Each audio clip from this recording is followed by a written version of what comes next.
Today we'll be looking at what I captured: introduction to programming, control flow, and operators. So Matlab is not just a software, it's also a programming language, as you have observed since we started. Even though it has some features that you can click on this, tweak this and tweak that, we've been writing some syntax.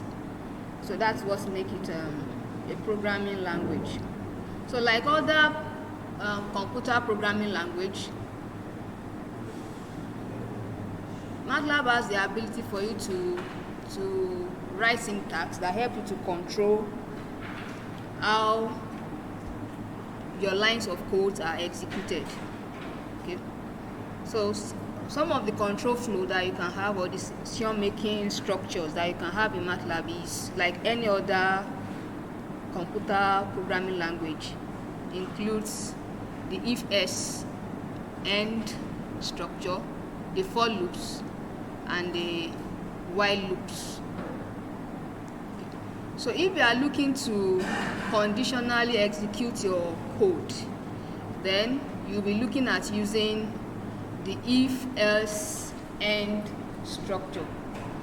But if you want to repeat a particular lines of code, you want to repeat it for some time, then you'll be looking at using maybe the while loop or the for loop.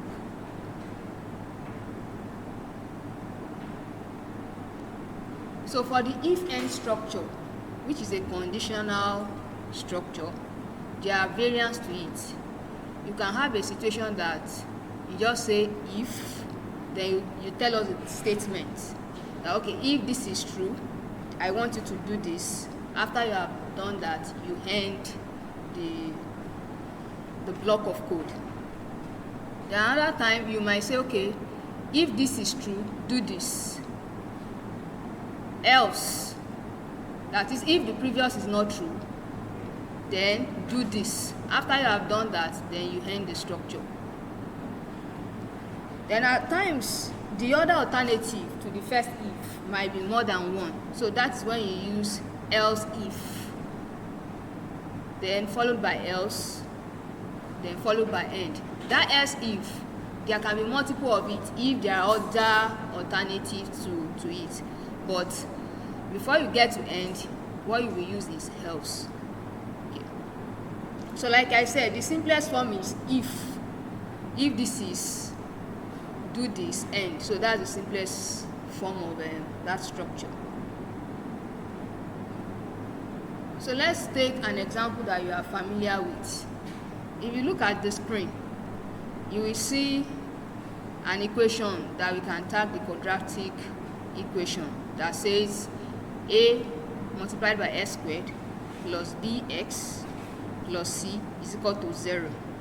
Okay, so x squared is the highest order, that's what makes it the quadratic, and a is the coefficient of the highest order of x there, b is the coefficient of the next order of x, and c is the constant. So we know that if we want to find the root, which is x, of that equation, the solution to that equation, we can say that our x equals to minus b plus or minus square root of b squared minus 4ac, everything divided by 2a. We already know what a, b, and c are.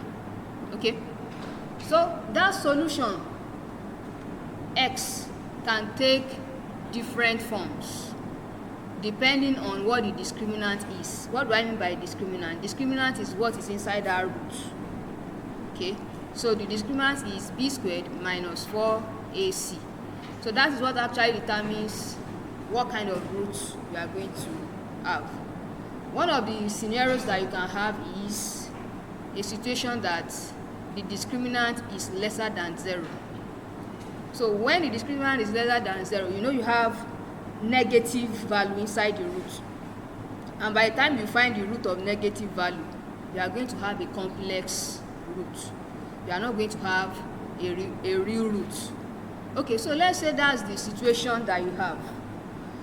So let's write a code that, okay, we have different values of a, b, and c as seen on the board, and if we compute the discriminant based on the value of a, b, c, that we see in case 1.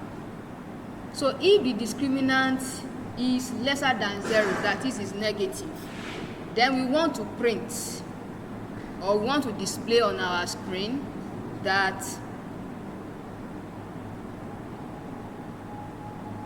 this is a warning that the discriminant is negative and the roots are imaginary. That's what we want to see.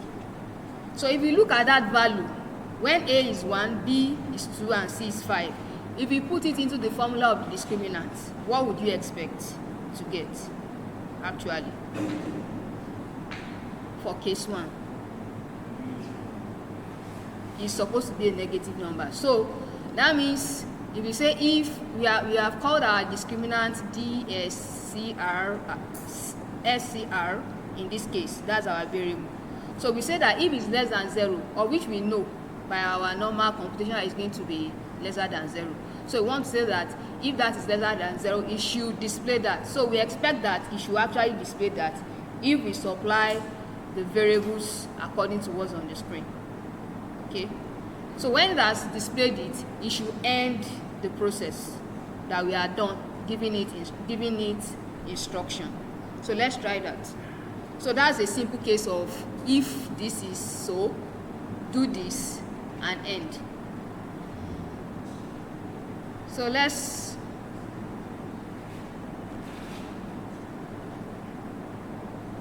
create those variables that are necessary. Okay. So we say A equals to 1.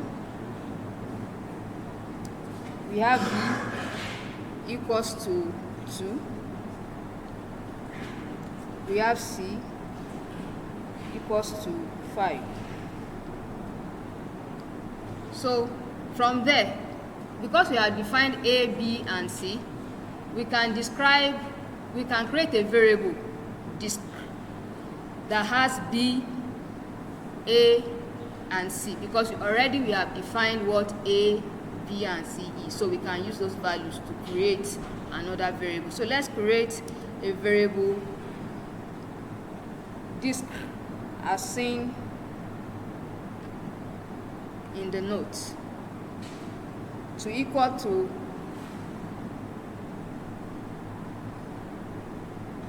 B square. So I have written B times B here. Somebody else can say what? B caret 2. They are still saying the same thing. Okay.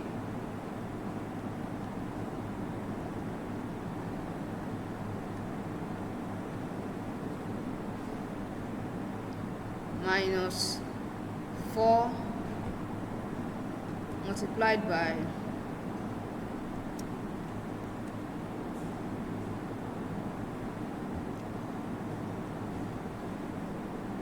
A multiplied by C. Okay. So that's going to evaluate to a value. If you run it now, it's going to give us a value, but we don't need to see the value now. So, but we want to use that value for comparison. So if we now say if that value of the variable we just created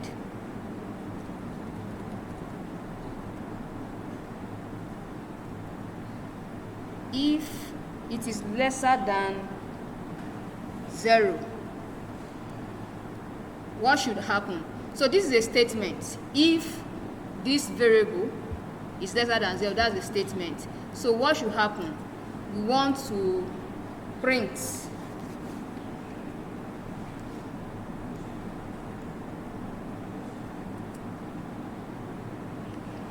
you can display also. We are still getting to the same place.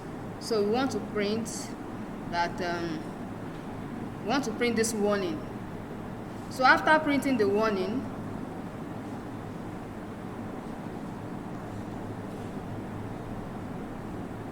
we want to end the process because we are done. So it makes sense for end for this if to align with it, even though in Matlab it won't matter. Okay, in Matlab the alignment will not matter, but in some programming languages the alignment is very important.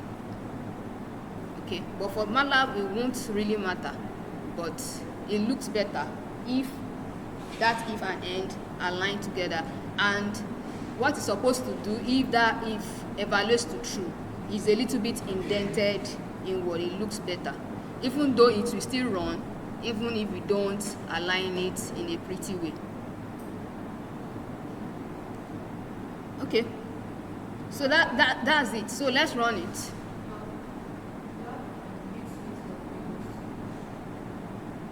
Where? Okay, b equals to 2. Thank you. All right, so that Matlab won't yell at me this afternoon. So can we run? Let's run the code.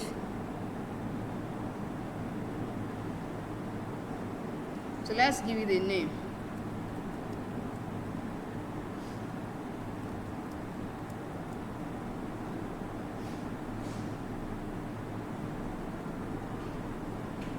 Okay, so it has printed what I want on the screen.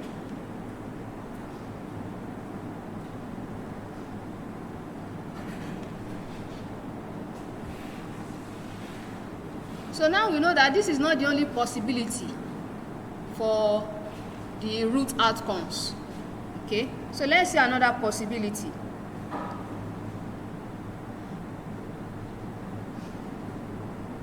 So another possibility is that the discriminant might be greater than 0. So if the discriminant is greater than 0, then the value of the root can be different, because what is connecting, the operator that is connecting to the discriminant is plus or minus. So if the discriminant evaluates to a positive value, then that means the roots will have different values. One will be minus b plus or minus the root of the discriminant divided by 2a, and the other will be plus the root of the discriminant divided by 2a. So we can have, that means we can have distinct roots. That is, the value of the first root is different from the value of the next root. So in that wise, let's make provision for at least 2 occurrences. That okay, if the discriminant evaluates to negative, give us a warning that the roots are imaginary. But if it does not evaluate to negative, tell us that we are going to have a real root that is unique or repeated. Is it repeated? But may be repeated. So we are not sure. We are not saying maybe it's going to be repeated or it's not repeated, but we know that since it is greater than 0, we are expecting a real root. Okay, so we are either saying, is this thing imaginary or is it a real root? That's what this is saying. So with that value that we have on the screen right now for case 2, what do you think the discriminant will evaluate to?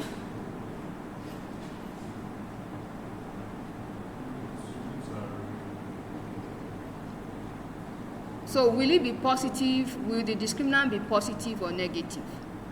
Positive. It's going to be positive. So we expect that if our code is working well, what should be printed on the screen should be roots are real, but may be repeated. Chances are they are repeated. Okay. So let's do that. Let's replace the values that we have here. So A is still 1. Now B is 5. And C is 2.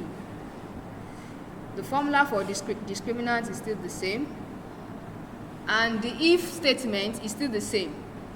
Okay, so if the discriminant is lesser than 0, that is, if that evaluates to true, that okay, the discriminant is actually lesser than 0, print for us that roots are imaginary. But if it evaluates to false, that is, if the discriminant is actually positive in value, then what you should do is that you should print roots are real but may be repeated. So that else is telling us that if the first one evaluates to false, then do this. That's what the else does. Okay, so we are going to add this line to what we have before. So the indentation of if you are trying to make it look presentable, the indentation of if and else should be the same with end.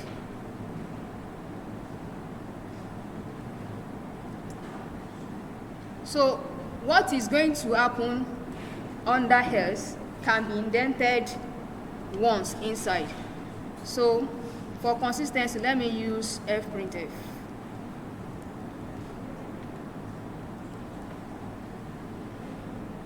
Okay. So let's run it and see. Let me clear the screen.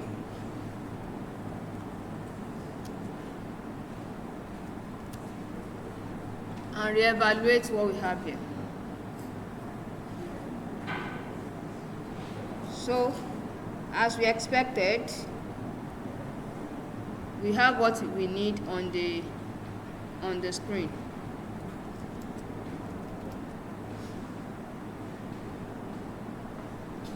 Okay. But actually, we might be more explicit.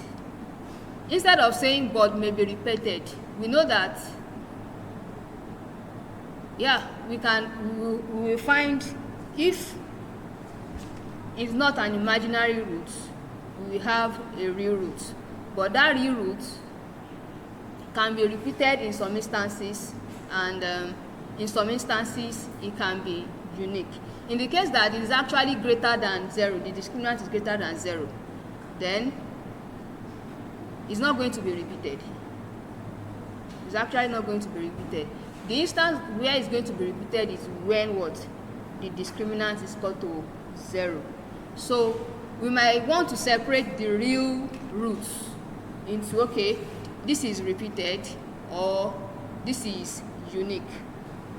So it's going to be repeated when discriminant is 0, and it's going to be unique when the discriminant is greater than 0. So in that case, we can have, if this is true, print warning. That is, if the discriminant is lesser than 0, print this. Else if, because we have a third alternative, else if, do this. Then since we are done with our alternative, then we move to else, do this, and end. So let's move to case 3. So case 3 is saying that if the discriminant is lesser than 0, give us a warning that these roots are going to be imaginary. If the discriminant evaluates to 0, then it should tell us that, okay, we are going to have repeated roots. Otherwise, there is no other case. So otherwise, print the roots are real.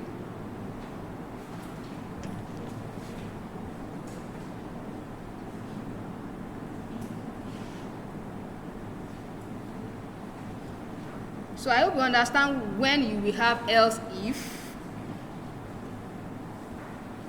And after else if, when you are done with all of the else if that you can have, you will have else before you end the structure.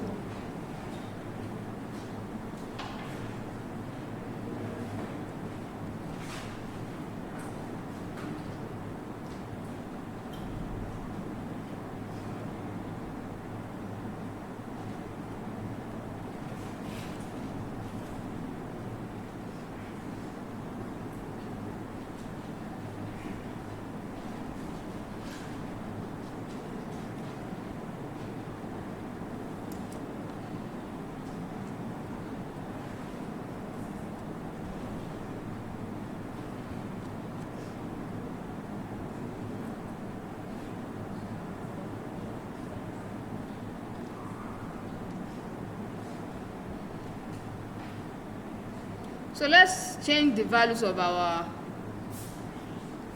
coefficients. So with this new value, what do you think will be printed?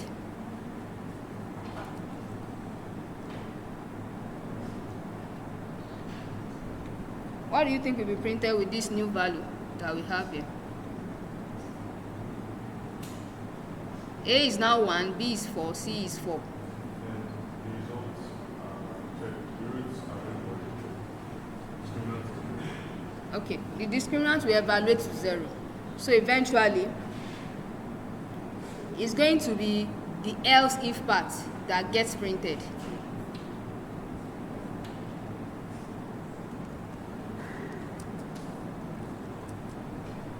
So let's run the code and see.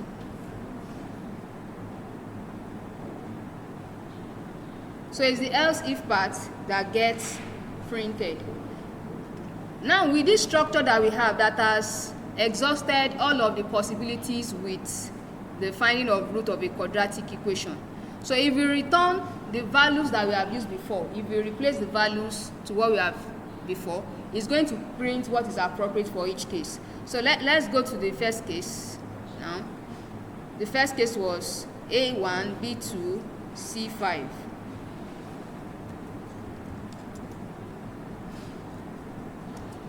So let's change it to that. A is 1, B is 2, C is 5.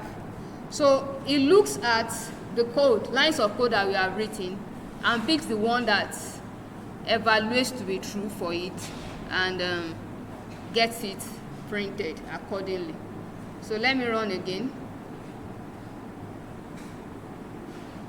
Yeah. So as I expected, it's giving us the warning that is intended. Let me clear the screen. So let me change the value to case 2. 152.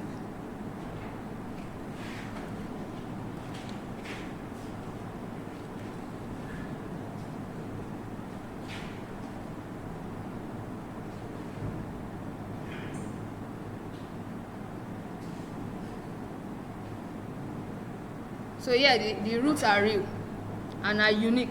Okay, so these kind of structures, they help you to tidy your work, your coding, so that you don't have to do things unnecessarily repeatedly. You don't have to type lines of codes on and on and on, because it will be prone to error, and anyways it will be laborious. So it helps your work to be cleaner and faster. Okay, so let's move away from this. Okay, before we move away from this, as you develop your capacity using Matlab, you can have nested if structure. Maybe you have one if now, you can have other ifs nested in it. So those are things you might want to find out later.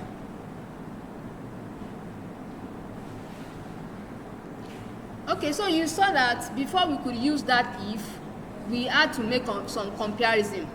Okay, so that is leading us to what we call the relational and logical operators.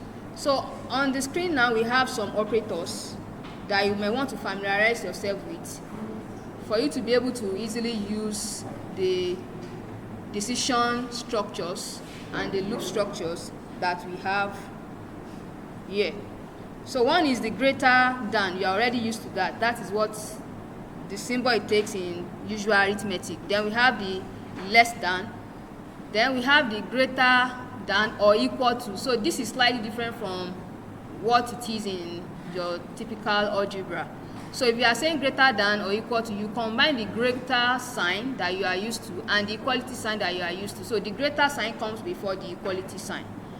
Then you have the lesser than or equal to. So the lesser than sign comes first, followed by the equality sign. So if it's equal to, if you are trying to say if this is equal to this, so what you need to do is you bring two equality signs together. So it's not going to be one equality sign, it's going to be two equality signs put together. So that's how to represent equal to, how to carry out relational comparison using equal to. Then we have not equal to. Okay, you see the sign there, not equal to. Then we have the and operator. So you want to say if this and this. So the two must be true, this and this. Okay, so you use the emphasize sign, then you have the or sign. So is your what do you call that symbol? Okay, it looks like a line, right? Then you have the not operator. The not operator negates whatsoever it is combined with, is to negate them. So if everything was true, if you put the not sign beside it, so you are saying you want the opposite, the reverse of what it is combined with. So that is what it does. So let's move to the for loop.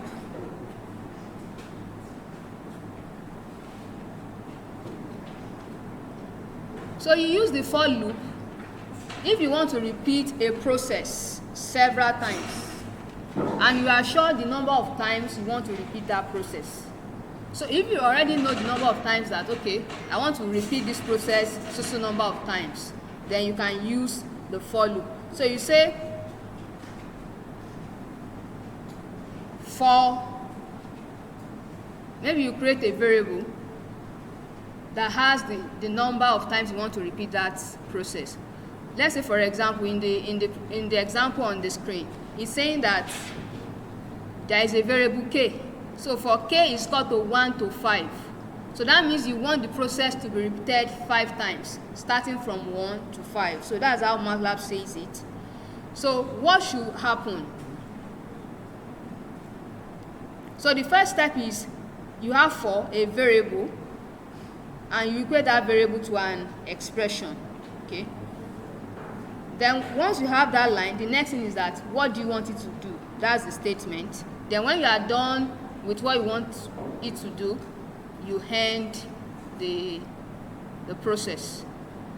So if you are using for, it has to end with end, like the case of if else, if else, at the end of the day it ends with end. Okay, so that's it. So let's look at this example. Let's try this for example.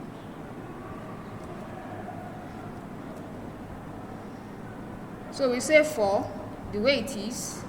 So the variable here is k. You can call it anything that is suitable for the project you are handling. So 1 to 5, you remember this. This is like a shorthand of saying I'm looking for number from 1 to 5. Since you don't specify anything in between, so Matlab already puts 1 for you as a default. But if you have interest in saying, okay, it's not going to be 1, you can put any value of your interest. Let's say you want the interval to be 0.5, you can put it there. Or you want it to be odd, you can put it there. But we want it to be 1 in this case. But I'm just showing you as a recap to what we have done before. So for every for, there is going to be an end. So let me quickly put the end. Okay, so that I stop marking it for me. So in between is the statement, what I want it to do. So I want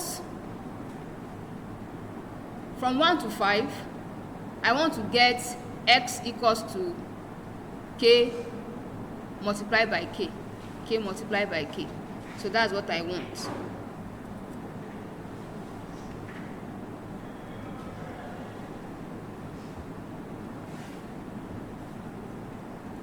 Okay, so let's look at it. What do you think the answer should be at the end of the whole process?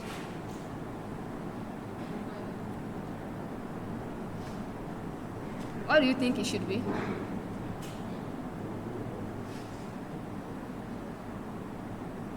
What do you think it should be? It should be okay. So let's print the outcome.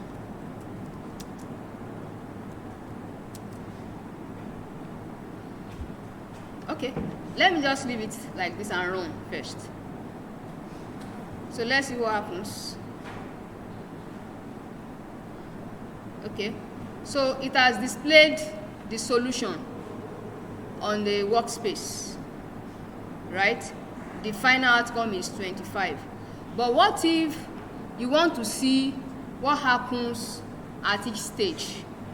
So let me clear the workspace now, and also the command window. So if you want to see what happens for each iteration at each stage, what you need to do is that after you have evaluated your x, right, before you end the process, you can print what you want to see.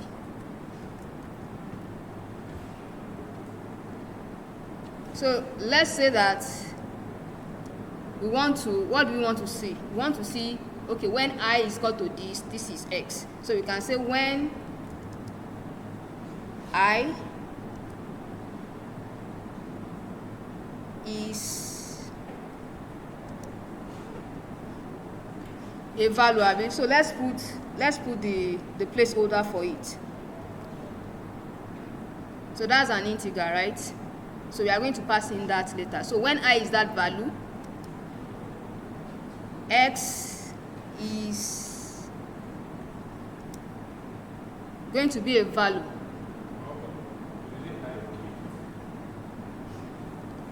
Okay, we are using, we use k as our accumulator. Okay, let's use k. I'm actually used to high in some other things, that's why I'm saying high. Okay, so when k is that value, what is the value of x? So let's put a placeholder for x also. X is also supposed to be an integer based on our understanding. Okay, so after we pass that to it, we pass what? The first is k followed by x. Okay, so now let's run it and see what happens. Okay, let me just modify it so that it looks better than this, so that it prints line after line. So I've introduced backslash. So let me run it again. So it does that every step, so I know what is happening at each stage. In the first iteration, k was 1 and I have x to be 1, up to when k is 5 and x is evaluated to be 25. Okay, so how did I get that printed for each iteration? Before I ended the process, I ensured that it printed what? I ensured that it printed what k is at that point in time and what x evaluated to. But if what I'm looking at is to get the final solution alone printed, then after the for loop has been executed, then at that point in time we have the final value of k, right? We have the final value of x after the for loop has been fully executed. So we can now print that after the end, that shows that okay, the for loop has been fully executed. So the outcome is going to be different. So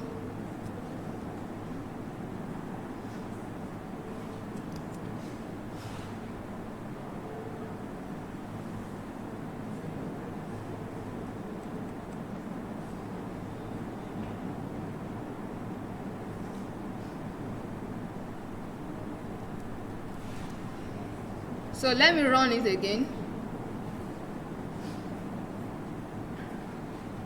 Okay, so what I'm saying is that where you position what you print matters. If you put it inside the loop, it's going to be different from if you put it outside the loop. Outside the loop, you have ended the iteration from 1 to 5.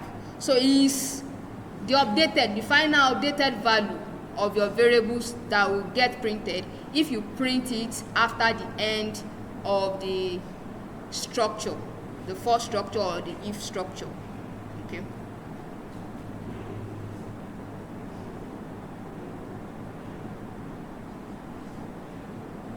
so now let's move to the while end loop. So the while loop also we terminate with end. Okay, so you use while loop also when you want to repeat lines of code, like we just repeated lines of code. Instead of typing k times this all of the time, we looped it. Okay, so the same just as we use for loop, you can use while loop, but you'll be using while loop when you are not sure the number of times that you are supposed to loop. So when you are not sure the number of times the looping is supposed to take, then you will just have a condition that, okay, while this is true, something that matters to that program, while that is true, then continue to do that. But once this condition evaluates to false, then you terminate it so that your looping will not be till eternity. Okay. So you don't know when that statement will evaluate to false, but you are saying so far is evaluating to true, continue to loop, continue to repeat these lines of code.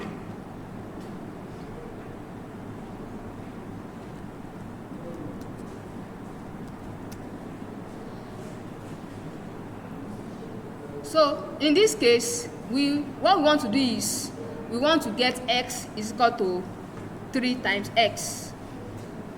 We are getting x is equal to 3 times x. And x is going to start from 1. So we want to keep evaluating 3 times x until, so we have, since we are saying x is being compared to a value, so x should be initialized, should have an initial value. So let's say x equals to 1.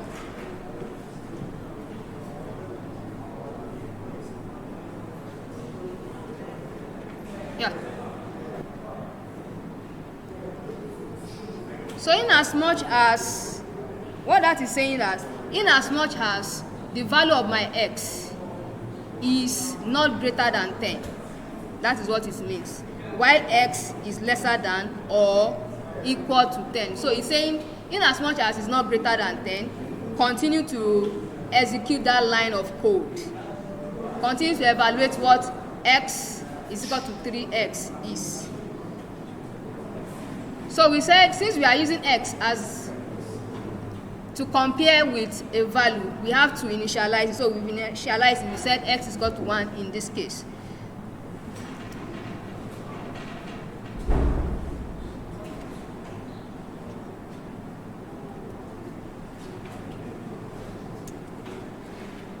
So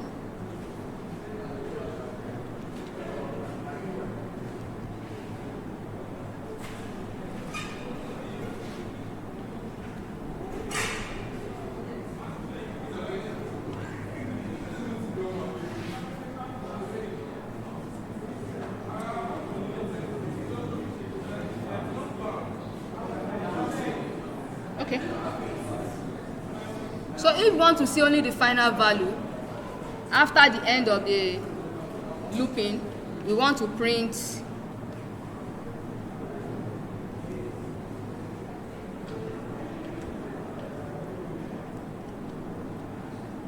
at x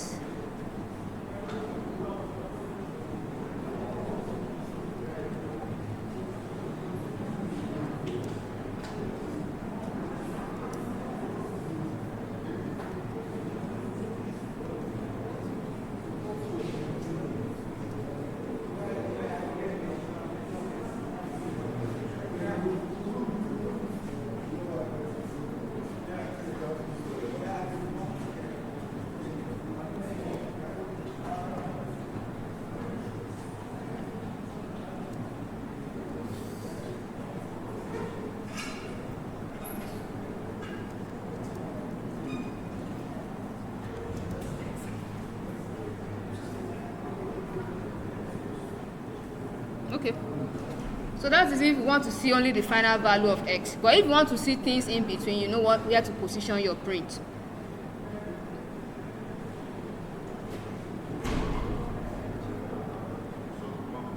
Okay.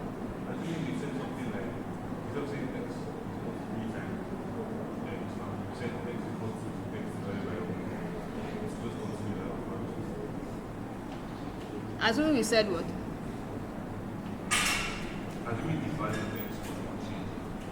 Okay.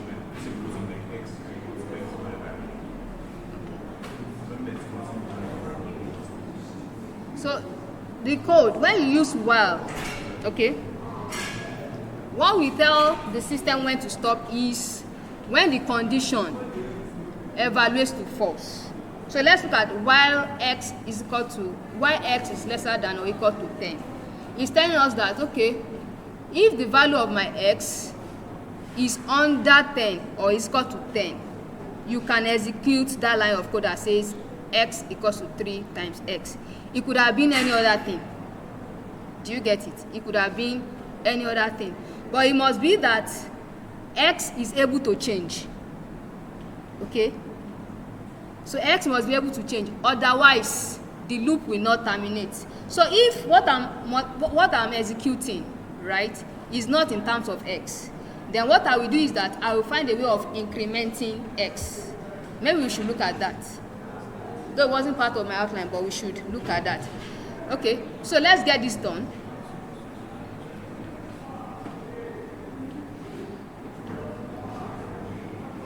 So the final value of x is 27. But let's see what happened in between. Let's see what happened in between.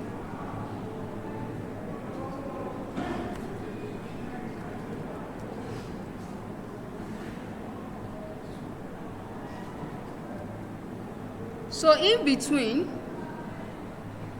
before we got the final value,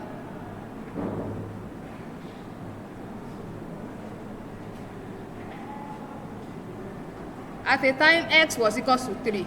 That is at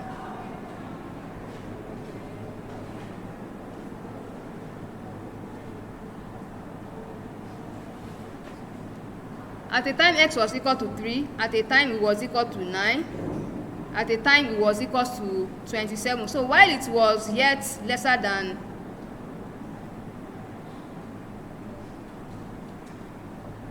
or equal to 10, it was during the process. But once it was greater than 10, it didn't go through the loop again. So let's answer Bien's concern. So we've seen that because x was tied to the function, it was changing. So let's say the function is not related to x now. So let's create a function. So x equals to what? X plus 1. That is after each process increments x. Okay. So what I want to do here is this.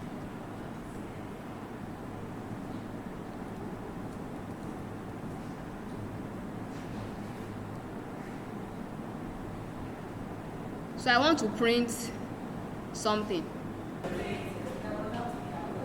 So I want to print y at every time.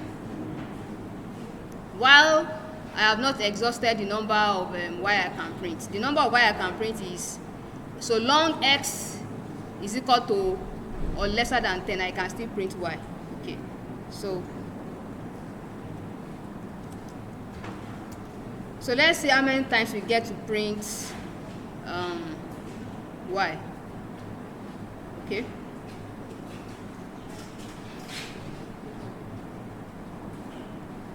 So this is the first y.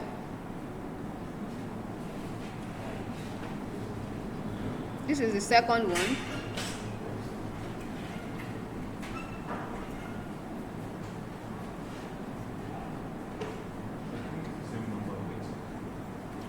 Is what?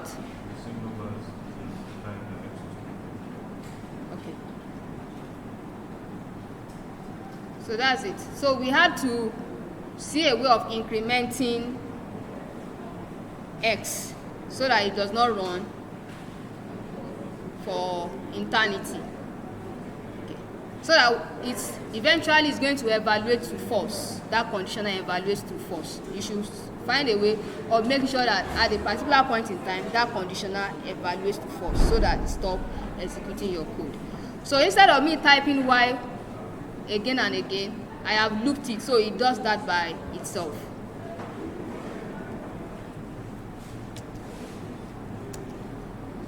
Okay.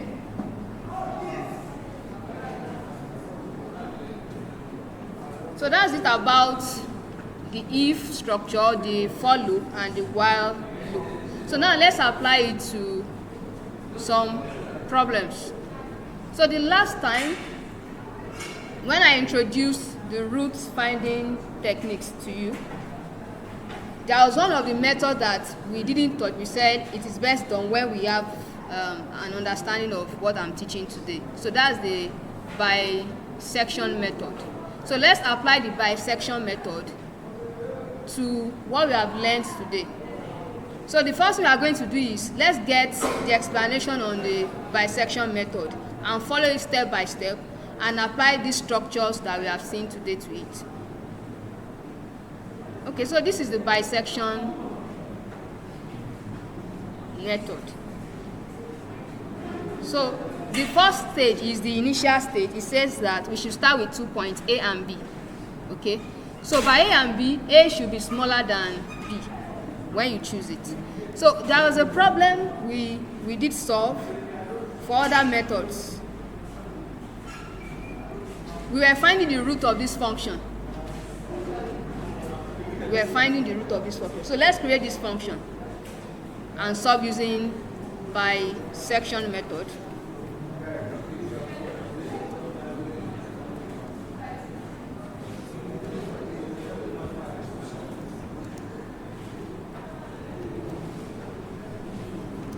Okay, so let's get the function.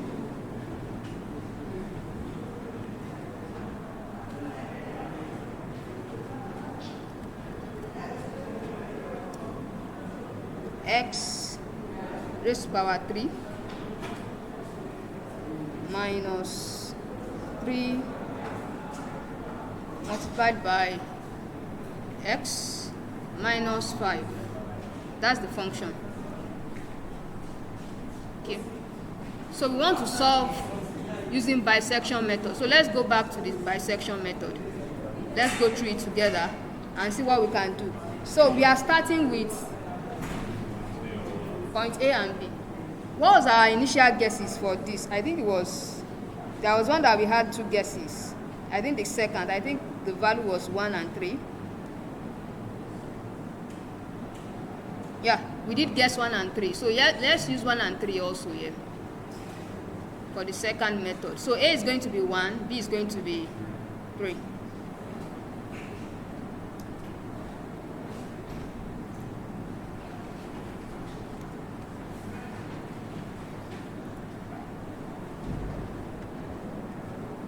So let's tag it so that we know what stage we are in.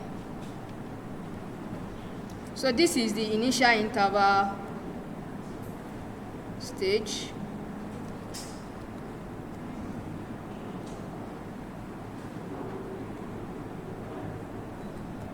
So we say step 1.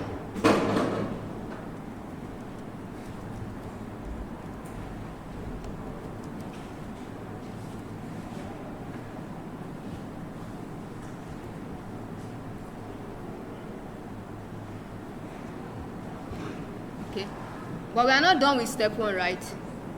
It says start with 2 points A and B. We have that, such that f of A multiplied by f of B is lesser than 0. So that means that condition must be met.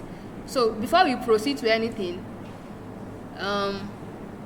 f of A multiplied by f of B must evaluate to negative. So we can say if f of A multiplied by f of B is lesser than 0, then do the next things. So if it does not evaluate to negative, then it does nothing. Okay, so that leads us to the if end structure.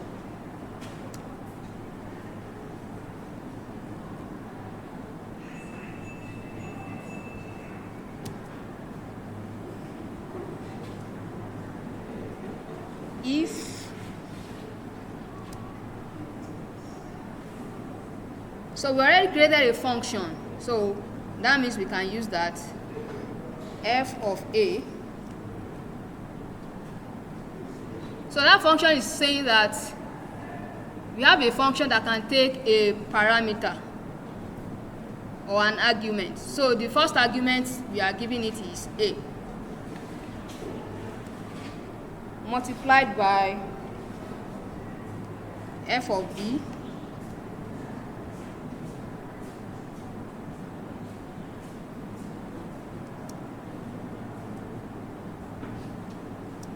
so if this is lesser than 0, something should happen, but let me end that if first. Let me end it. So if that is true, what should happen is the iteration process. So let's take the iteration process one after the other. So the iteration process starts with, if I may say, midpoint calculation. Okay, so we call that step 2, so that we know where in the code we are in. We are looking at it together, trying to interpret it so that we can use the structures, the control structures and the decision structures that we have looked at today. So if that is true, the first thing is that we want to evaluate C. So what's our C? We have been told that C equals to A plus B over 2. You know why I'm introducing the parentheses? You remember when I took you through the order of computation in Matlab. Okay, so we can put a semicolon here. So it also says that we should evaluate, in that step 2, that we should evaluate what? F of C. So let's say f of C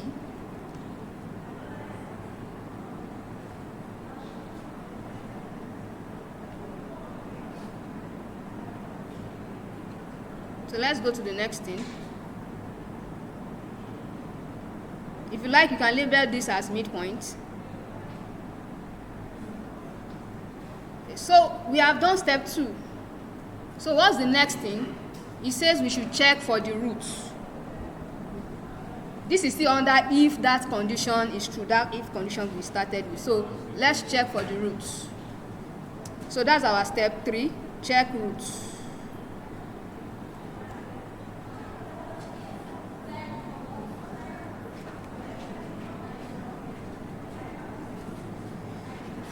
So please, this is a comment. Remember to put the comment sign there so that you don't get things mixed up. Okay. What? So let's take it stepwise. Step 3. Okay. So under step 3, it's saying if f of C is equal to 0. So that's something like nesting to me. We can have different interpretation, but let your interpretation be correct. So inside one if end, we have if end. Now we have another if underneath it. So that's what we call nesting. So I want to say if f of C equals to 0, so I'm comparing with 0. This is equality. So what do? We put equal sign twice. We already showed that earlier today. Equals 0.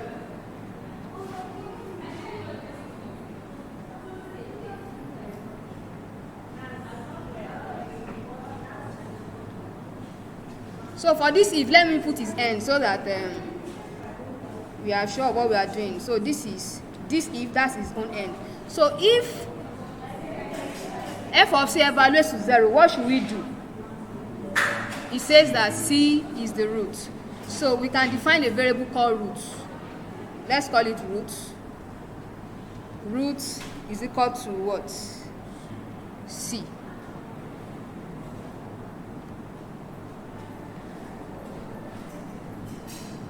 But there is another thing, condition underneath that first one. It says there could be a case that, okay, f of C is not equals to 0. So if it's not equals to 0, what should we do? So that means we have else.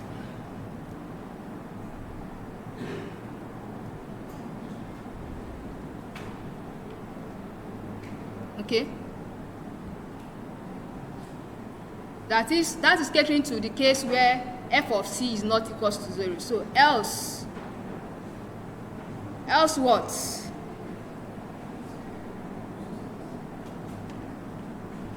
So else we should go to the next step, which is step 4.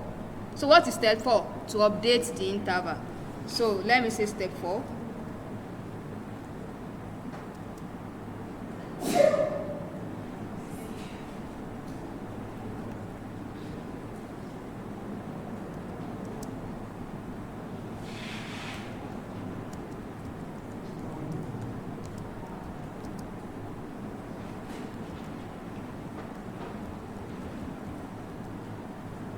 So how do we update the interval? The procedure is here. So it says if f of a multiplied by f of c is lesser than 0. So we create another condition. Okay. So if f of a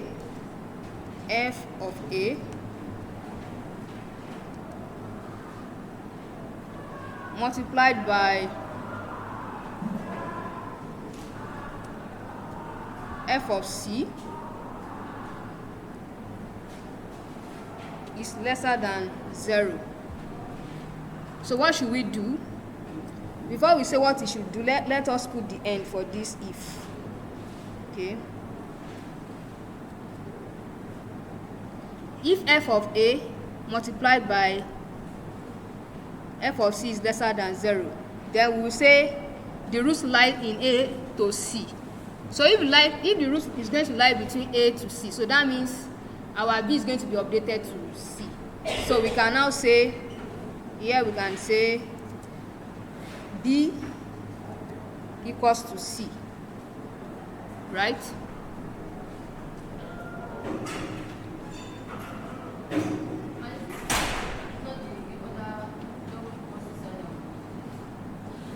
You use the double equal sign when you are comparing two values.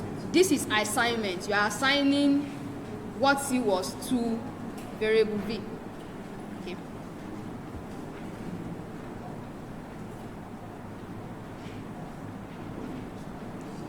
So in the case that f of a is not equals to the product of f of a and f of c is not lesser than 0, then it will be the other way around. So we can say else. Since there are no other condition under this, we go with else, right? So let your else maybe align with the if that started that structure. So else what? F of b multiplied by f of, okay. So that means this will be true. There are no other two ways because this first line evaluated to true. So that means this has to be true if this is not true. So if this is true, then we just say a is equal to c. You may not need to write that if this again, because that's the only option that you have.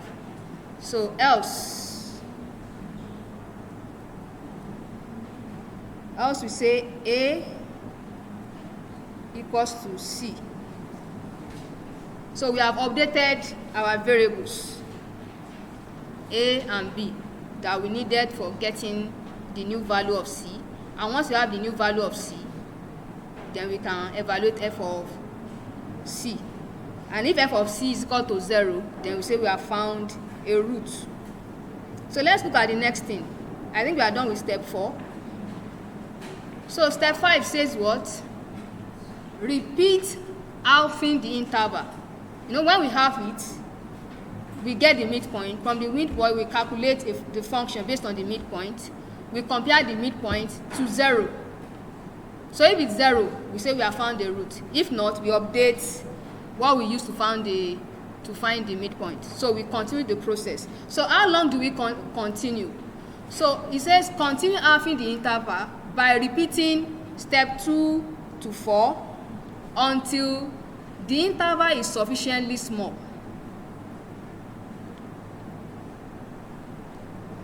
Until the interval is sufficiently small, or the value of f of c is close enough to 0.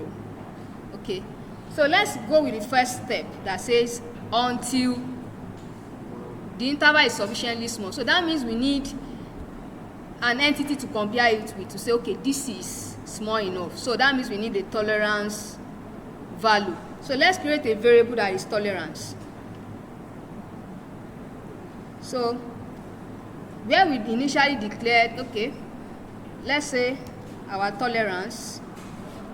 Before you can use a variable, you must have created it somewhere before you can use it in another expression. So that's why we are putting it before where we need it. So we say our tolerance, let's call it TOL, is equal to 10 raised power minus 5. So how do you write that in a scientific notation? 1e minus 5. Okay, so that's our tolerance. So we'll be comparing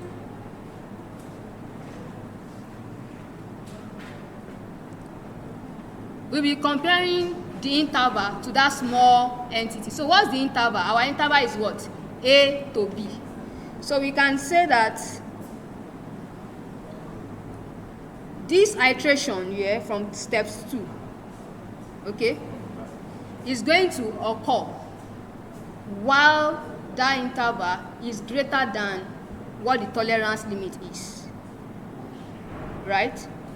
So in as much as the interval is greater than the tolerance limit, we will continue the iteration. That is what it's saying. We will be repeating the iteration.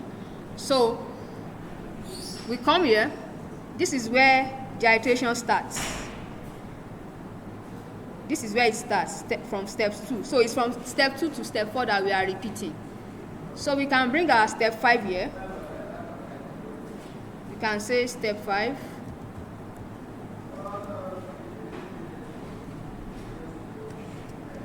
Repeat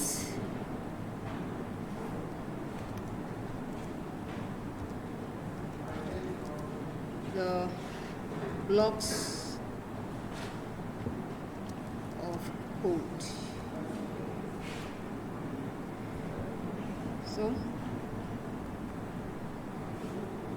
So we say while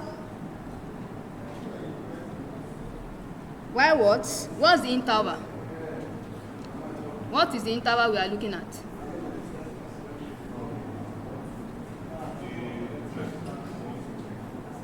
The interval is A to B. Okay, A to B is going to be reducing as you are iterating, so you can't just pick value. We are not doing hard coding. Okay, we just needed to initialize it to say, okay, we are starting from this point. Afterwards, it's going to be changing. Okay, so we will say that. So what's the interval? The interval is from A to B. So how do we say this is the interval? It's going to be B minus A.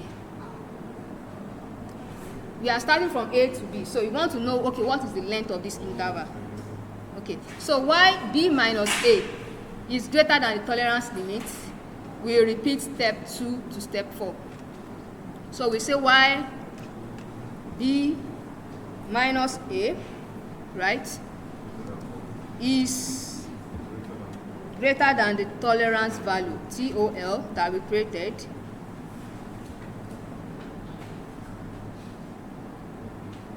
Why that is true, this should happen, right?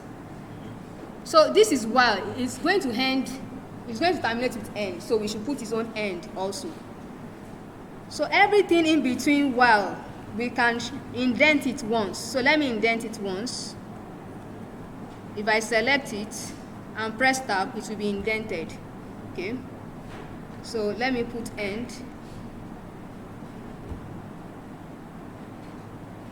So this end is for that while loop. Okay, so while B minus A is still greater than the tolerance limit, you can still repeat this step. Then it gave us another condition also. It said, or the value of f of c is close enough to 0. So this is the place where that affects.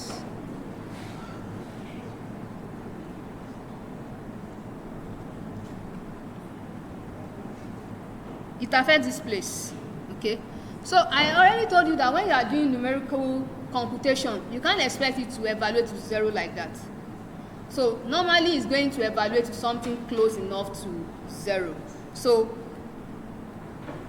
let's change it. Let's modify this to lesser than or equal to 0. So if by any chance it is equal to 0, fine, but it must not be greater than 0. Then in this case, it's not going to be f of c that we'll be dealing with again. It's going to be the absolute value. Okay? Since you are not equating it to 0, you are going to be using the absolute value of that f of c. So that leads us back to what? The inbuilt functions.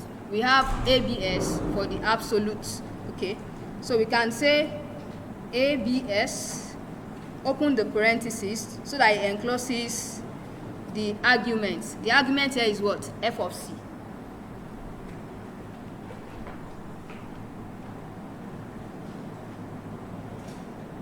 Okay.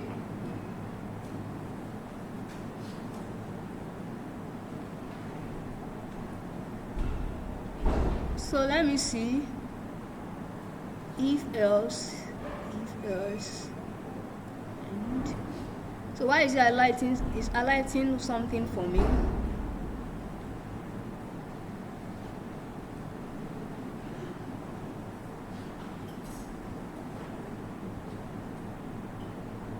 So this is not 0 again, so lesser than where? Oh, thank you. Then it's not even that. Fine, thank you for noting that. This my if here. I don't know why it's still underlining it. But okay, let me finish my line of thought. So instead of 0 here, it's going to be the tolerance limit for the absolute value of f of x. Okay.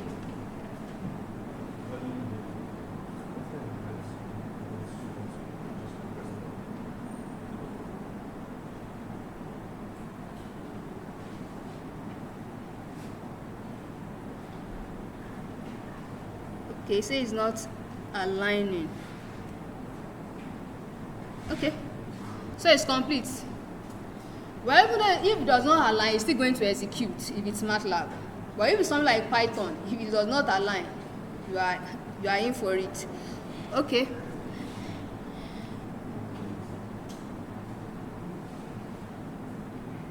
(9:30).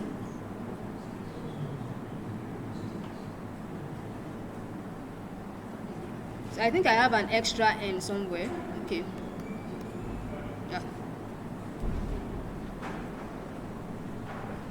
So I think we are done constructing the code. Any oversight before we run? So now let's print. Okay, yeah. So now let's look at it. Let's look at our line of code.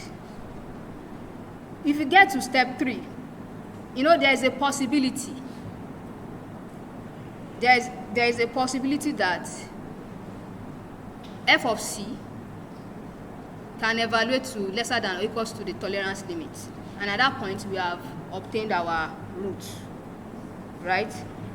So at that point in time we don't need to continue until b minus a is lesser than the tolerance value. We don't need to continue.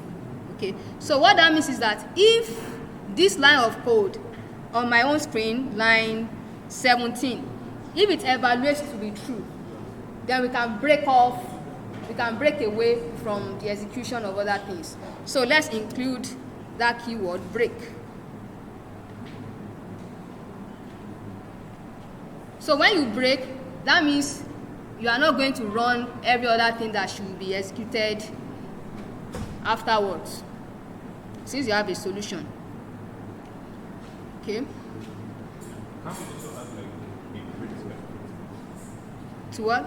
If it gets to another particular point, if it gets to, you find out it is true. Okay. Can we also put an F print? So instead of putting the F print there, so what I want to do for uniformity is that let me remove this root, which is C. Okay.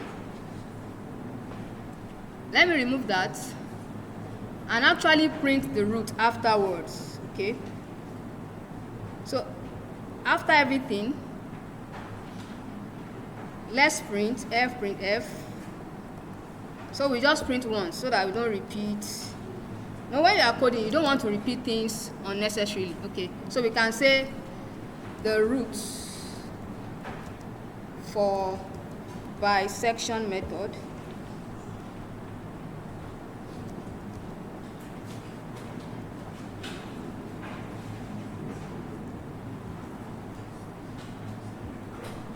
is, let's create a placeholder for it.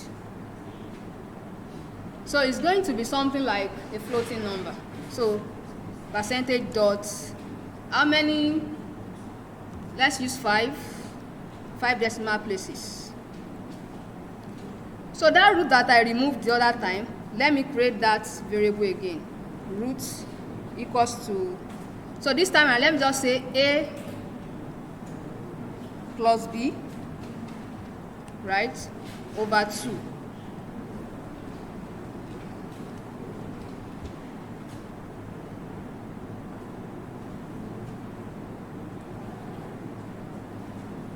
So since I've created that as my root, I can pass in that name here.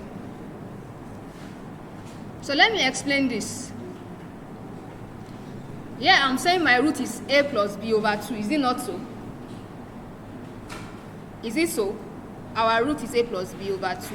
So what A plus B over 2 evaluates to at this point, if this is true, might be different from when it has to go through the whole loop and is not able to do the halving again like it used to do. But we know that at the end of the day, at whatever point that we met the criteria, it's still going to be A plus B over 2. So we are not attaching maybe a name to it, maybe C or stuff like that. So we are saying that. Okay. So that's it. I think we can run it now. Is your own giving you results before I run my own?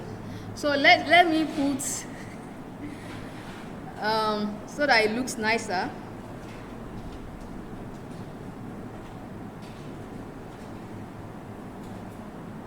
So that is the value.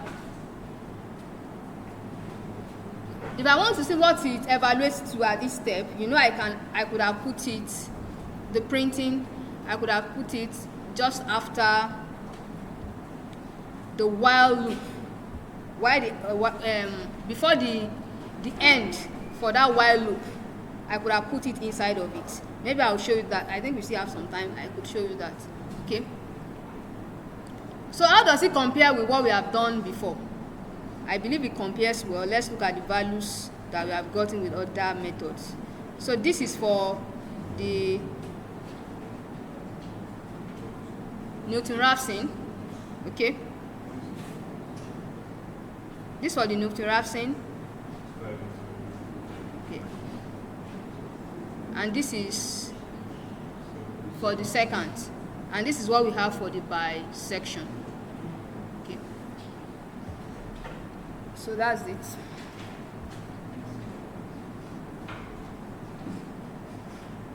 So you want to see what it evaluates to.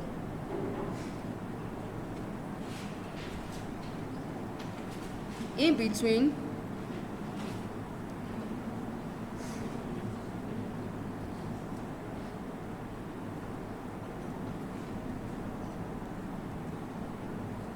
so we can say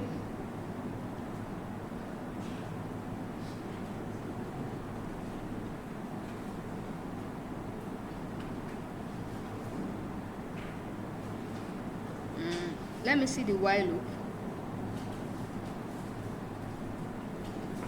So this is where the iteration started. So just before I can put this,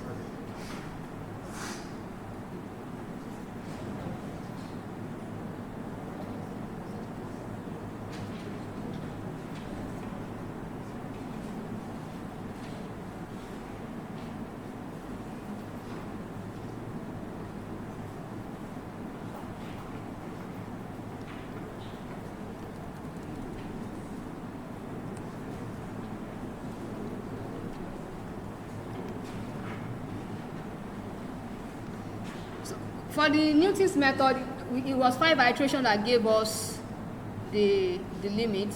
For for second method, I think was it 7 iterations? Let's see.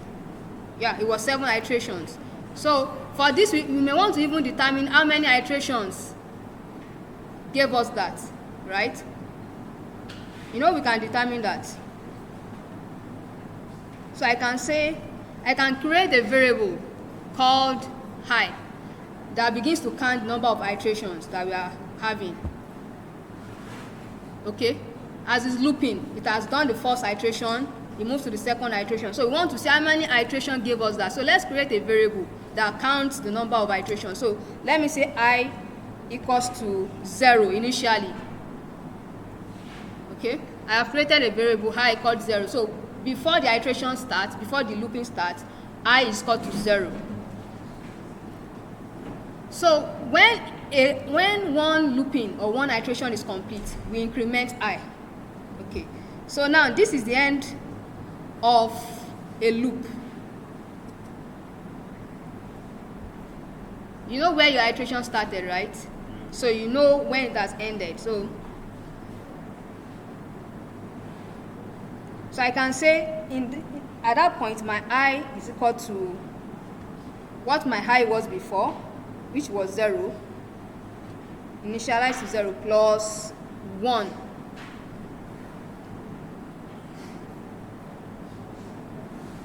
Okay. So it's going to be increasing for every iteration. The value of I is going to be updated. So I want to say when I equals, let me put a placeholder for it. It's going to be an integer, so that's D. When I equals to that value, C for bisection method is what it is. So let's see if we have an outcome. Then let's modify the final printout. Let's say the root for bisection method is that value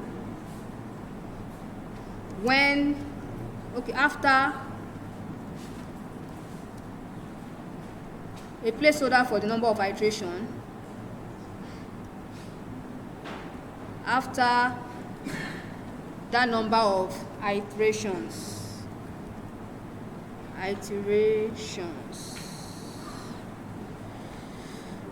So we need a placeholder for our value of I.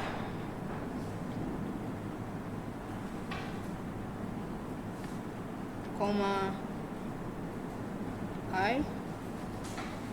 Then this is I, comma this. I hope you are following through. So let's run it again. Let's clear the workspace and the command window. So how many iterations do you have been? Yeah. And it was the same initial value that we used for by seconds that we used. While second gave us after 7 iterations we got the result, but this, okay, so why is this busy?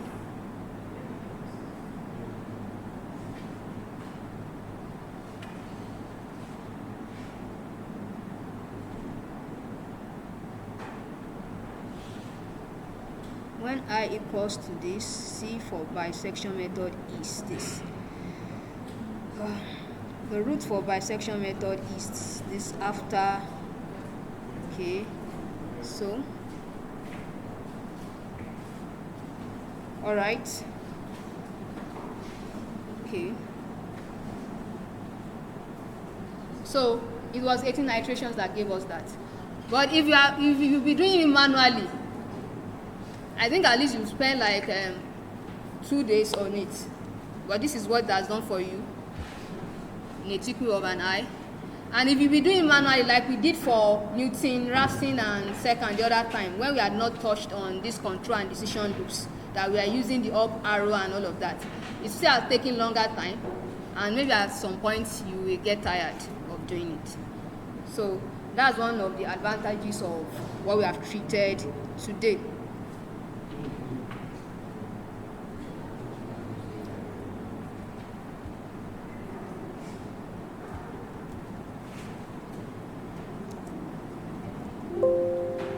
So let's go to the other part of the question.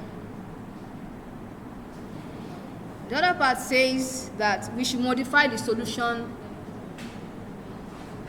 with the Newton-Raphson and second method by introducing the for loop. So what we did initially for the second and the Newton-Raphson method, we should do it again, but now instead of using the up arrow to fetch what to do, we should, okay. So let me create another. So let's move faster now.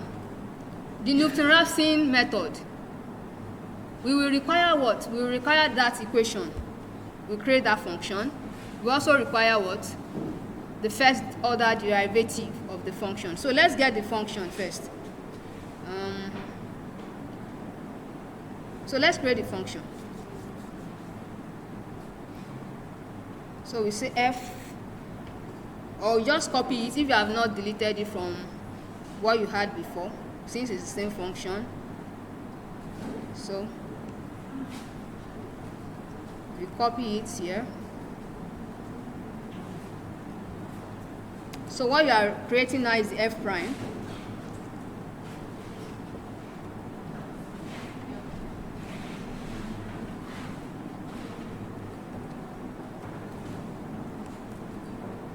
Okay, so what's our x prime? That's 3x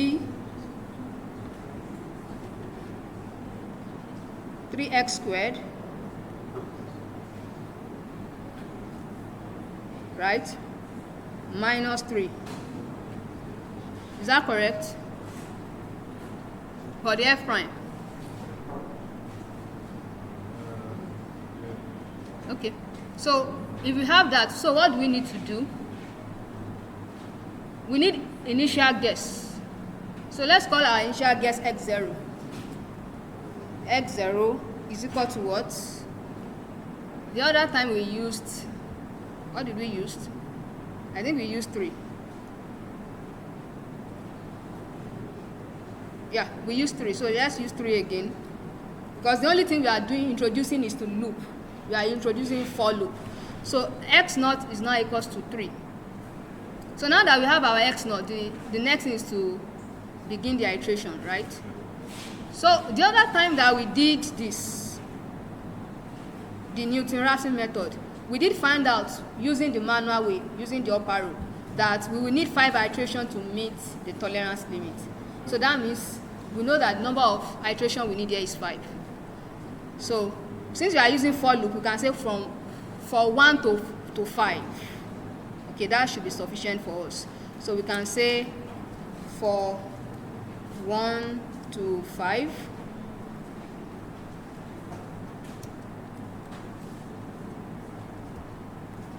Okay. Let's give it a name. Let's say I equals to 1 to 5. So what happens? We want to iterate. We want to say that our x1 is equal to what? x0 minus, if you need the Newton-Raphson equation, this is it.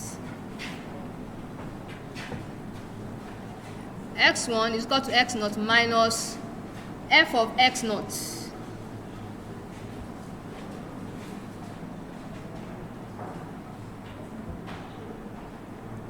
F of x0 divided by what? F prime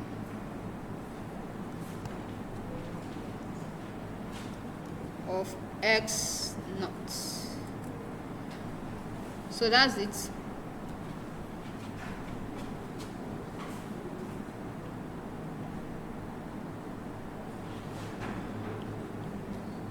So when we evaluate it, then we want to update it. We want to update the value of x0 to now equals to what? x1. Okay. So we first get x1 from our initial value of x0. Then when we get x1, we replace it. We use it to update our x0. So we do that 5 times. Since we know that it was 5 times, it's going to be 5 times based on our previous experience. So we do that 5 times. Then afterwards, we want to print. If you like, we might print what happens at each stage, but I'm not interested in that. There are a lot of things I need to cover before we leave today. But we've seen already, I think we've done like twice or thrice now. So I'm interested in the final value now. F print F. Okay. So we can say the root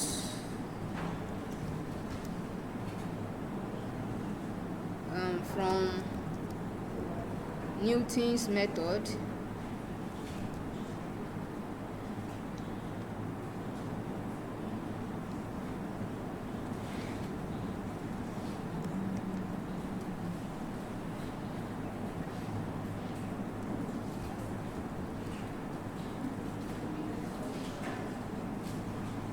is, so let's put a placeholder for it.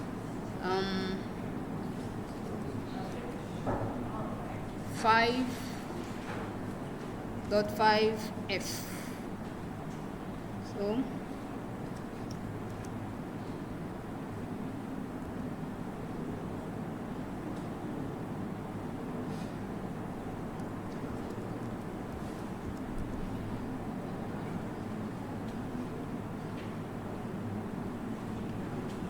So what is the root? The root is going to be x1.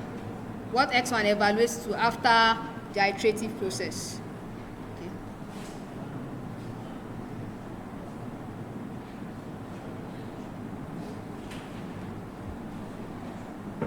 Okay, are we missing anything else?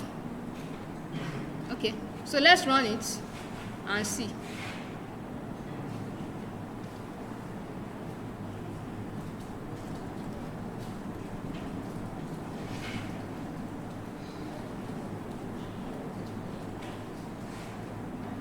Okay, so we have the value as expected.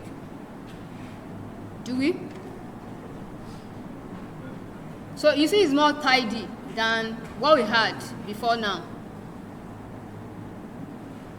So let's try the second method. So for the second method, what do we need? We need this same function. Okay.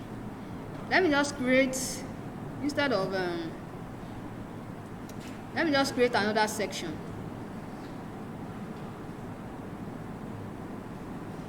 So I call that second method, and this I call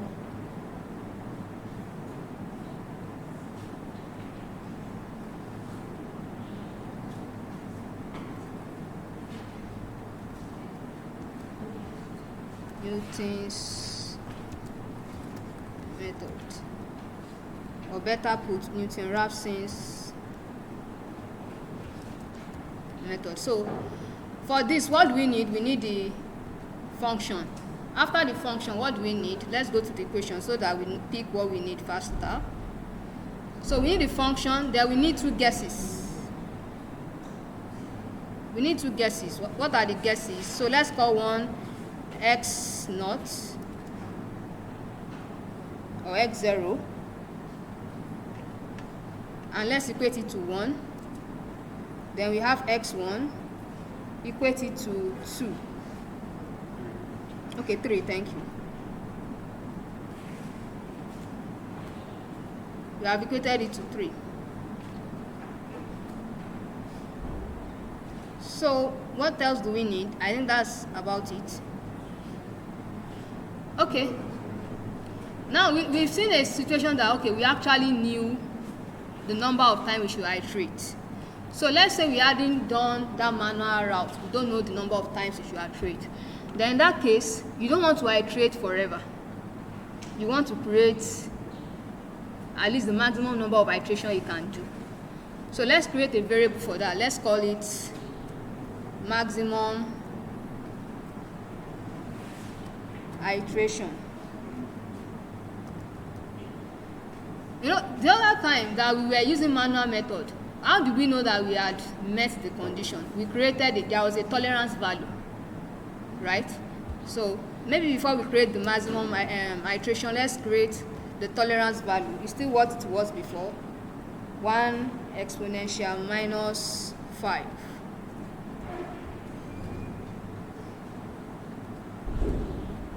Okay, so this time around we just create maximum iteration that we want to do, that at least when we have done up to this, we'll say we have tried. So let the maximum be 100. The maximum iteration you want to do, let it be 100. So it's for loop that we want to use for it. So for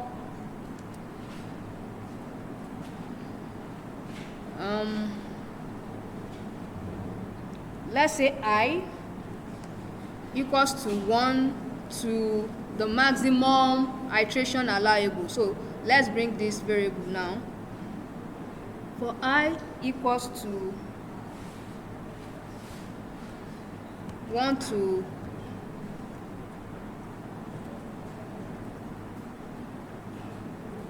maximum iteration allowable, what should happen? Let me end this for so that I don't forget. So what should happen? What should happen is that we should do the iteration, right? For 1 to the maximum iteration allowable, we should do the iteration. So what's the iteration? The iteration is x2. We are evaluating x2, which is equal to what? x1 minus f of what? x1, right? Multiplied by, let's open a parenthesis. So what are we multiplying by? x1 minus x0 divided by, let's open another parenthesis, f of what? x1 minus f of x0, I guess, yeah.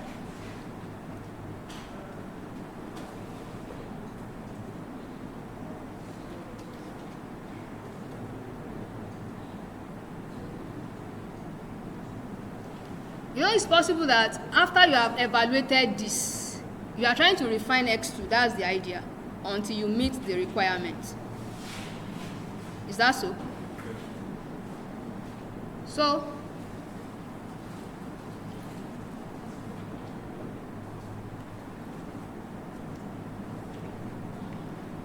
how do we know that we have met the requirement?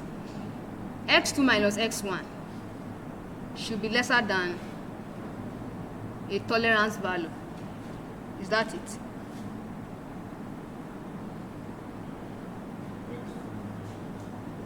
x2 is the refined value. x1 is what it was before, the immediate predecessor.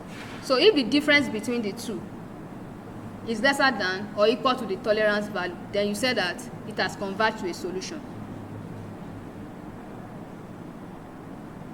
So now it's the difference between the two, so it's the absolute value we are looking at. So we say ABS of what? x2 minus x1. So if it is lesser than or equal to the tolerance value,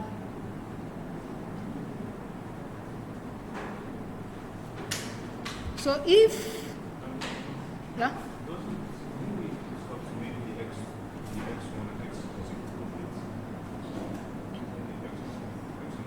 Yeah, it will. But, you know, at the first stage, you could have met that criteria, right? Is it possible? Like the very first iteration that you did, you may have met the criteria. So let's say if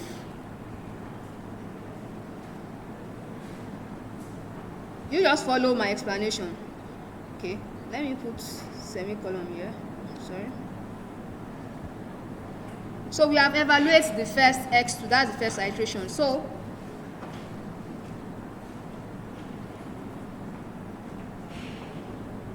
if this condition is met,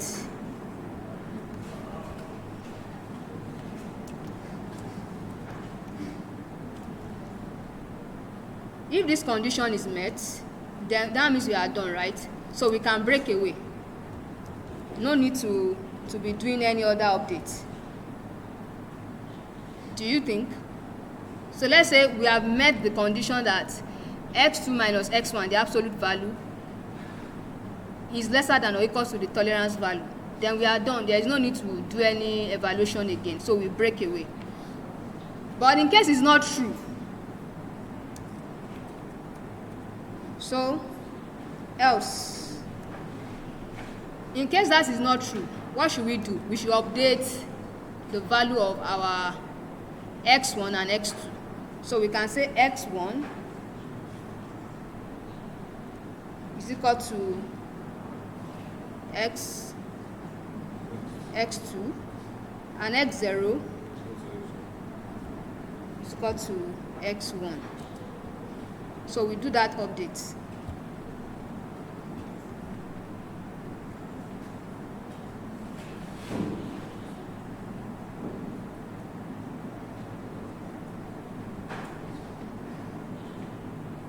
So now that we've done the update, we said you should repeat this process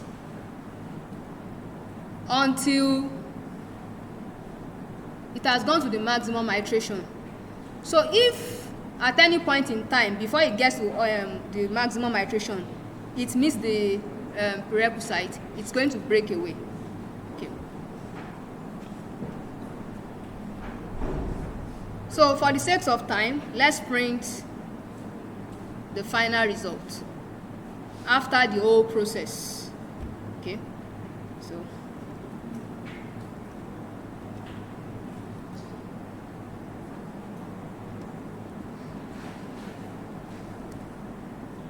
the roots, then maybe we should create another variable that takes note of how many iterations that we have done. Okay, that increments after every iteration. So let me create that variable. So let me create a variable. Okay, there's no need for that. I'll just say it should print I. So I is the number of iterations that it has done, since we have already named I as, okay, this is the first iteration, this is the second iteration. So by the time you are returning this result as your root, what is I? So the roots from, what's its method? I think this is second, right? Is, that's going to be a floating number, dot, let's keep it at 5. After, let's put a place for I. So percentage D after I iterations. So now we pass in the variable the same order. So what was the first thing? The first thing was the root, which is our x2, comma, yeah, all right, thank you. Any oversight? Let's look at it again. Is there something we might be missing out? Okay, let's run it. Let me clear the workspace and the command window. What's your outcome?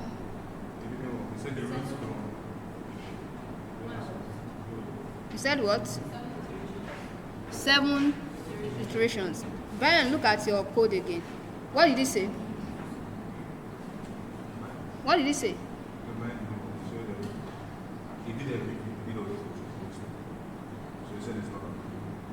It's not applicable. How? Okay, NaN. What? Okay, look at your equations again. Is it rightly defined?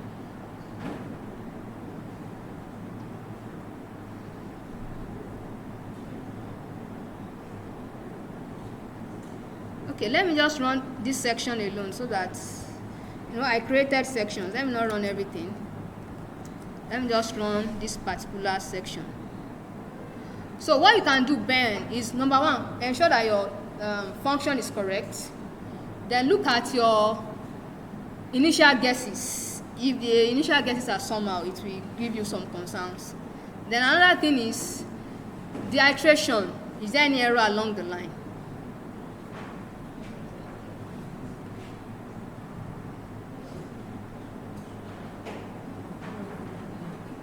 So is 7 iterations like it was before when we did it manually? So this is cleaner. You just have to run the code. You have to run the code once, and you get the solution. Have you figured it out?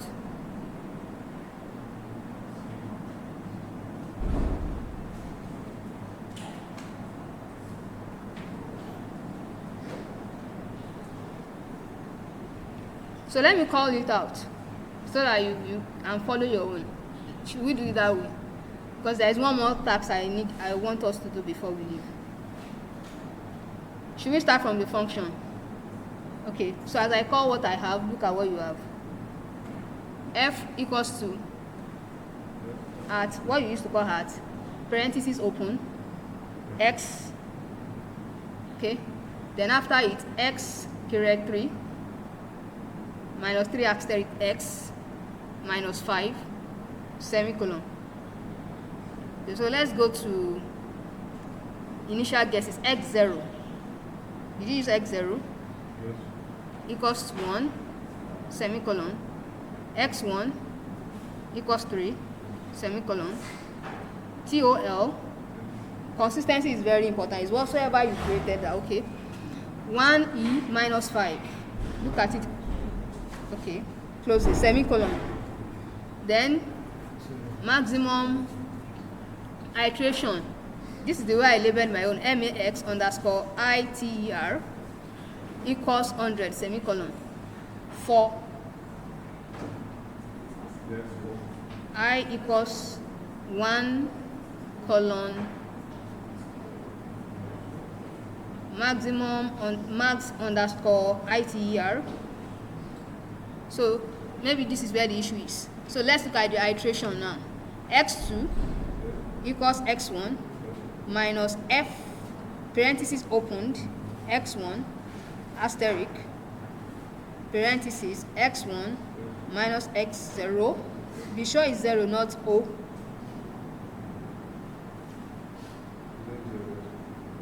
Okay, slash parentheses opened, okay, f of x1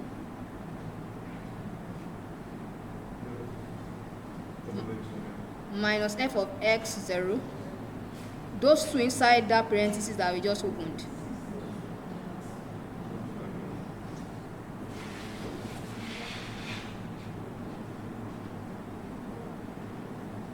You haven't seen it.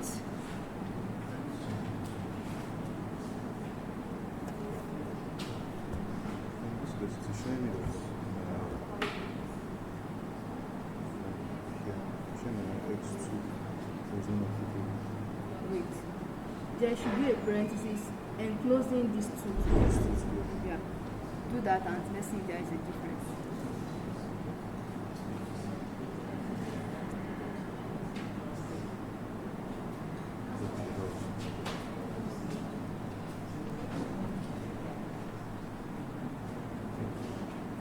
So how many iterations do you have for 7? All right.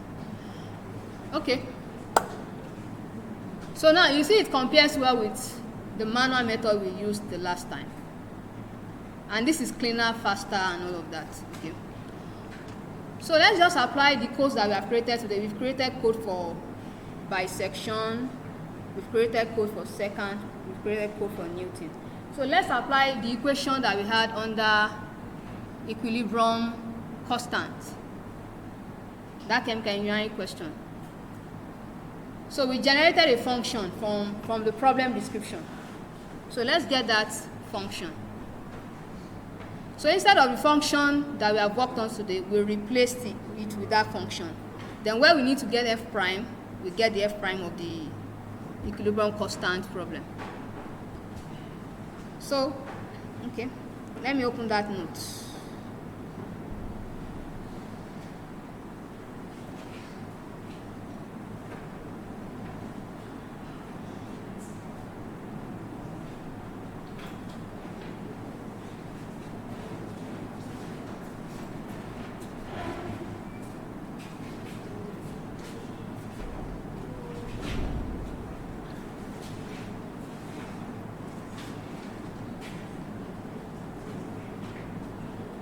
So the equation was looking like what we have as a comment here that says implying K equilibrium is equal to x times x, that's x squared, divided by a naught minus x multiplied by b naught minus x.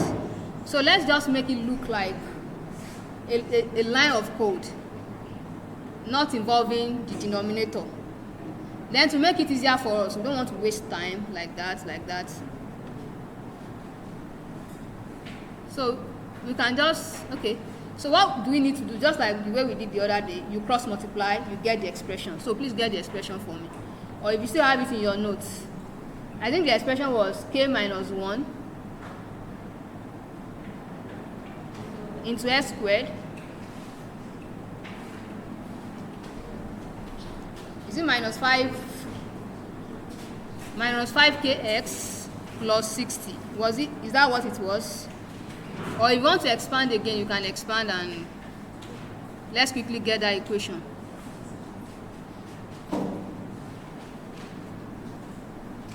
If you want to expand, that shouldn't take you a minute today.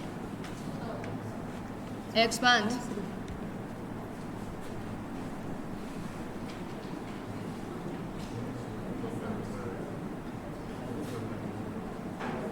K equilibrium equals to x squared over a naught minus x multiplied by b naught minus x. A naught minus x and b naught minus x, they are the denominator.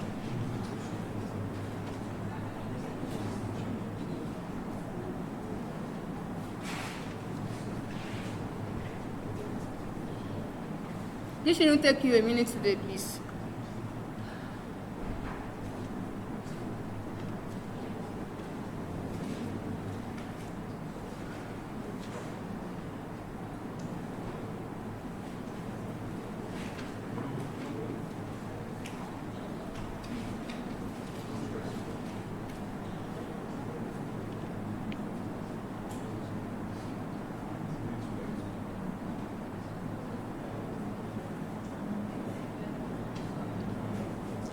So instead of a naught and b naught, just put the values. A naught was 2 and b naught was 3. Okay.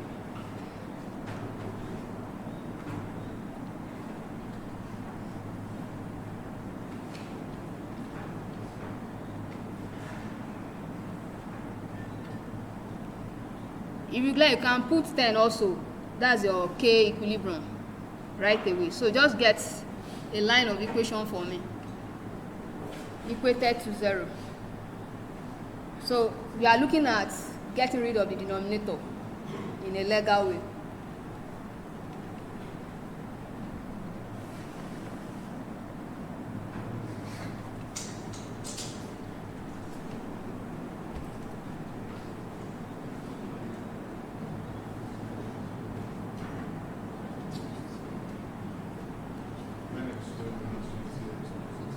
Nx squared minus 50 plus 60. So that's your function now. So should we start with the bisection method?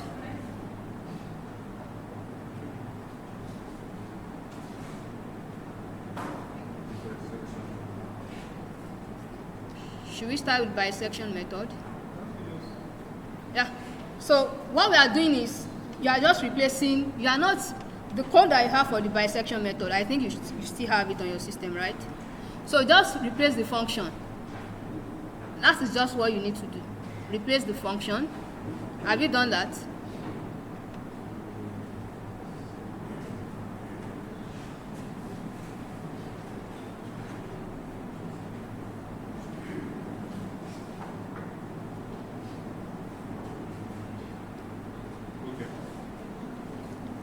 So then the guesses. What did we use as guess the other time? No, for that particular problem, I think we used 0.5. Okay, so this time around, let's use 0.5 and maybe for the bisecond, use 0.5 and 1.2. 0.5 and 2 and see if that evaluates the result on time.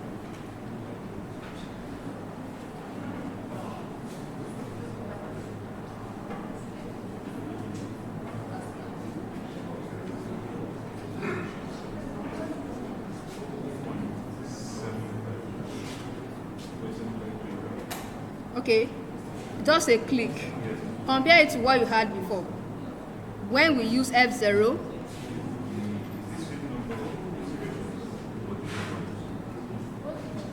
no, I'm saying, we had solved this problem the last time using two approaches, the F0 and which other method did we use? And roots.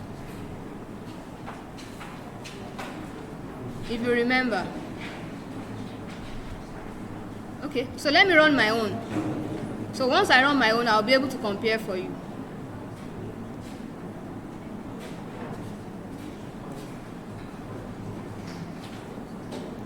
.5, then 2.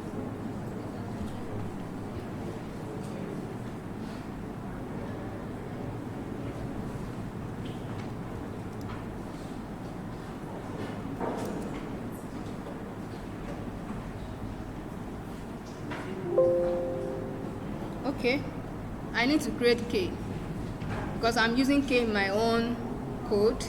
So I say K equals to 10. That should solve the issue. Oh, that's my keyboard. Thank you.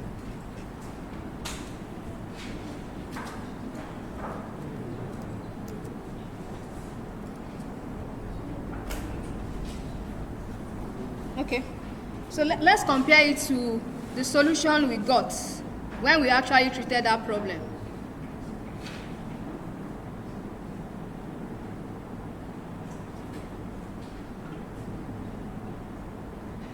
So C and D were the values of X. If you can remember, this is where we are coming from.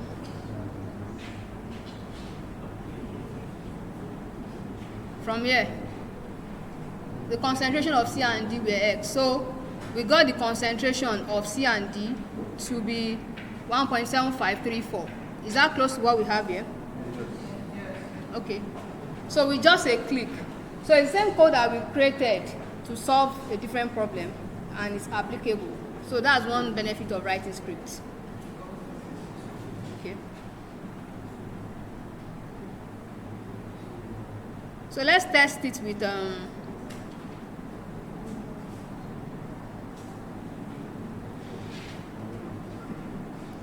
second method. I think the only thing that is changing here also is the function.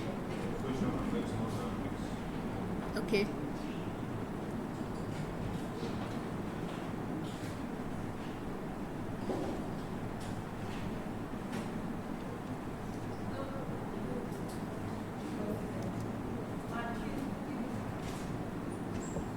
Okay. So yeah, let's use 0.5 and 3. Okay. Did you use 2? Okay, use 2 and see. What's the outcome? You might need to be refining your guesses. The same value. Okay, so let me use 2. So how many iterations? 5. So obviously I think the second method is faster than the bisecond method.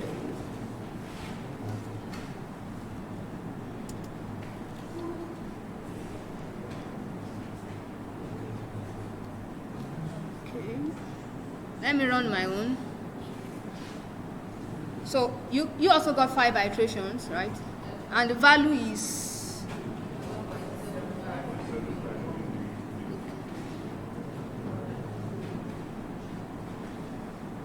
you can try it with the new thing also.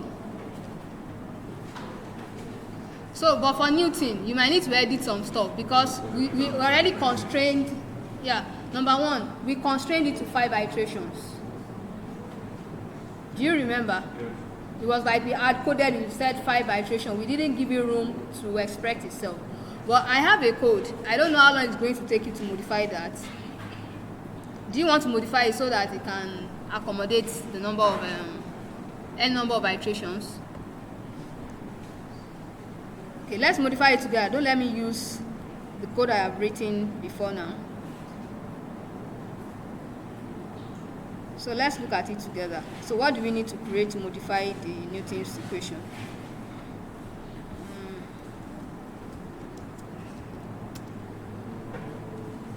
So we need to create tolerance. So tolerance is the same thing as we had before.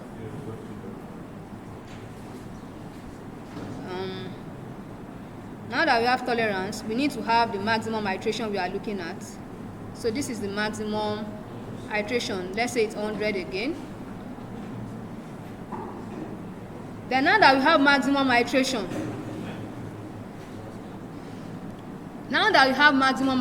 we should be able to break away once we meet our requirements. So if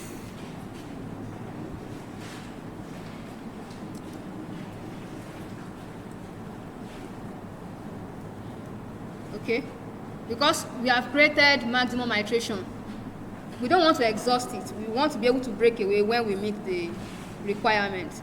So after the first iteration, we create a block of code conditional that says if we have met the expectation, then it should break out. So what's the expectation? We want the difference between the absolute difference between x1 and x0, right, to be lesser than or equal to the tolerance limit.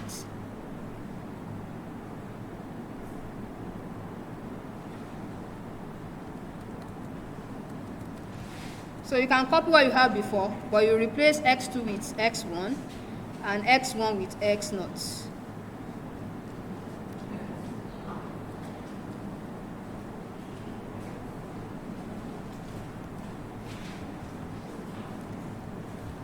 Okay. So what should happen? We want it to break out of the.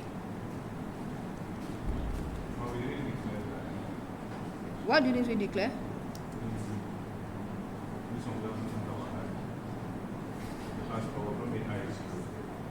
Okay, so instead of I equals to 1 to 5, we should say I equals to 1 to maximum iteration.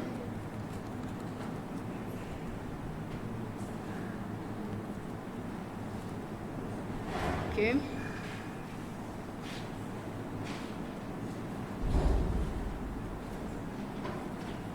So if it's not breaking out, it should update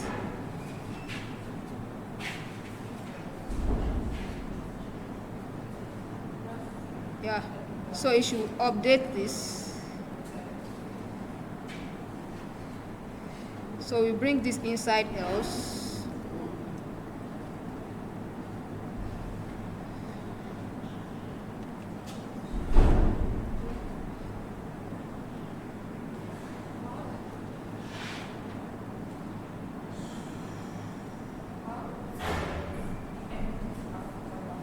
What about what? N? I don't get your comment. What N? Is it this?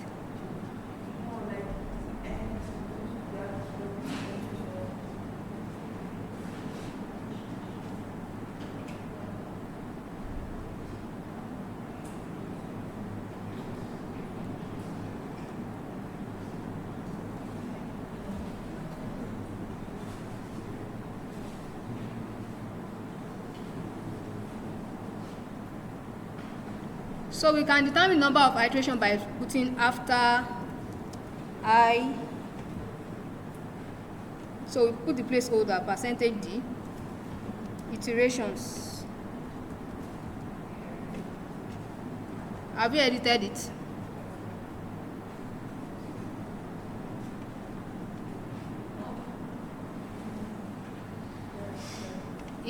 Is the code okay?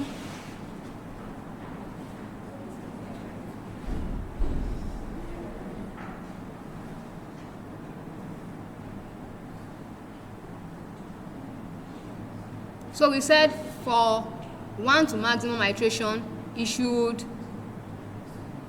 update x1 from the value of x0. What's supposed to be 0? Supposed to be.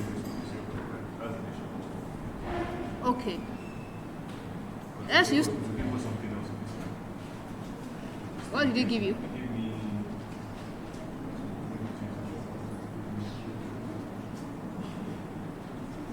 Yeah, you can use 0.5. Okay, which was the other limit. You know, when we use root, we got 2, and we said 1 was out of. So yes, let's use 0.5.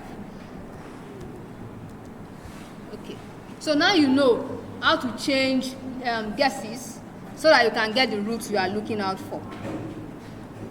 So I have not changed my function. So let me copy what the function. You have updated your functions and your first derivative. Okay, that's good. So let me copy it from where it is. So I'm going to copy the function and derivative from where it is for me.